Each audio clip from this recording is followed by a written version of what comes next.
આ દ્રશ્ય જોઈને તો ઘણા રડી પડ્યા હશે. આ એક વિચારવા જેવી વાત છે કે ભગવાન જેવા ભગવાનને પણ રોવું આવી જાય.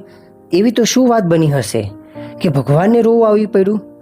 આ એક ખાસ વિચારવા અને સાંભળવા જેવી વાત છે. શ્રીજી મહારાજ એકવાર ગઢડામાં બિરાજમાન હતા ત્યારે શુષ્ક વેદાંતનો મહત્વને જાણવા માટે તેના ગ્રંથનું વાંચન કર્યું, પણ તે વાંચનથી પોતે અતિશય ઉદાસ થઈ ગયા.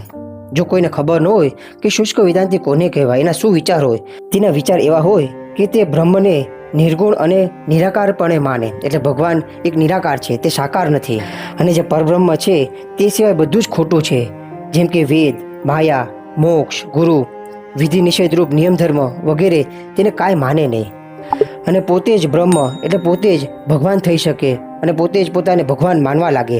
એવી જે અહંકારવાળી વ્યક્તિ હોય તે જે ભગવાનની ભક્તિ અને નિયમ ધર્મની જે આવશ્યકતા છે તેનો કોઈ દિવસ સ્વીકાર કરે નહીં. એવા શુષ્ક જ્ઞાનીના ગ્રંથને સાંભળીને ભગવાન સભામાં બેઠા ગાદી તકે આવીને બિરાજમાન થઈને કોઈને બોલાવે નહીં અને કોઈની સામે જુએ પણ નહીં. માથે જે બાંધેલો ફેટો હતો તે પણ છૂટી ગયો અને તેણે સરખો પણ ન કર્યો અને આંખમાં આંસુ આવી ગયા. આવી રીતે 24 મિનિટ સુધી ઉદાસ થઈને બેઠા અને પછી બોલ્યા, શુષ્ક વેદાંત શાસ્ત્રને શ્રવણે કરીને જીવની બુદ્ધિમાંથી ભગવાનની ઉપાસનાનું ખંડન થઈ જાય છે અને હૈયામાં સંભાવ આવી જાય છે, એટલે કે અન્ય દેવની પણ ઉપાસના થઈ જાય છે. અને તે શુષ્ક વેદાંતિના વચનને જે સાંભળે તેની બુદ્ધિ અતિશય ભ્રષ્ટ થઈ જાય છે. અમને તો ખાલી જાણવું હતું કે તેઓ શુષ્ક વેદાંતિ શું વિચારતા હશે, તે માટે અમે તેનો ગ્રંથ વાંચ્યો, પણ તે તો વાંચવા જેવો જ નથી અને અત્યારે અમને ખૂબ જ દુઃખ થાય છે. ફરીથી શ્રીજી મહારાજ ઉદાસ થઈ ગયા. ઘણીવાર સુધી બોલ્યા નહીં.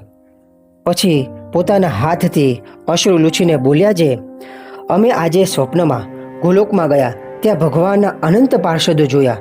તેમાં કેટલાક પાર્ષદો ભગવાનની સેવામાં લીન હતા ને કેટલાક પાર્ષદો મુક્તાનંદ સ્વામી અને બ્રહ્માનંદ સ્વામીના કીર્તનો અતિ કેફમાં ગાતા હતા. ભગવાનની ભક્તિ કરતા દેખીને અમે તો બહુ રાજી થયા. આવી પ્રેમ ભક્તિ અને ભગવાનની ઉપાસના મૂકીને જે મિથ્યા જ્ઞાની એમ કહે કે અમે જ ભગવાન છીએ, તે તો મહાદુષ્ટ છે. આમ કહીને શ્રીજી મહારાજે એક પત્ર લખાવ્યો, જેથી કરીને ધર્મ થકી તથા ભગવાનની ભક્તિ થકી કોઈ રીતે કોઈ પાછો ન પડે અને પોતાના ઈષ્ટદેવ જે શ્રી કૃષ્ણ નારાયણ તેમાંથી કોઈ રીતે બુદ્ધિ ડગે નહીં. તે પત્રનો અમે એક વિડીયો બનાવ્યો છે. જો તમારે સાંભળવો હોય તો નીચે ડિસ્ક્રિપ્શનમાં એ લિંક આપેલી છે. આ વાતથી એટલું કહેવાનું છે કે ભગવાન પોતે સાકાર મૂર્તિ છે અને ભગવાન પરબ્રહ્મ જેવું કોઈ થઈ શકે નહીં.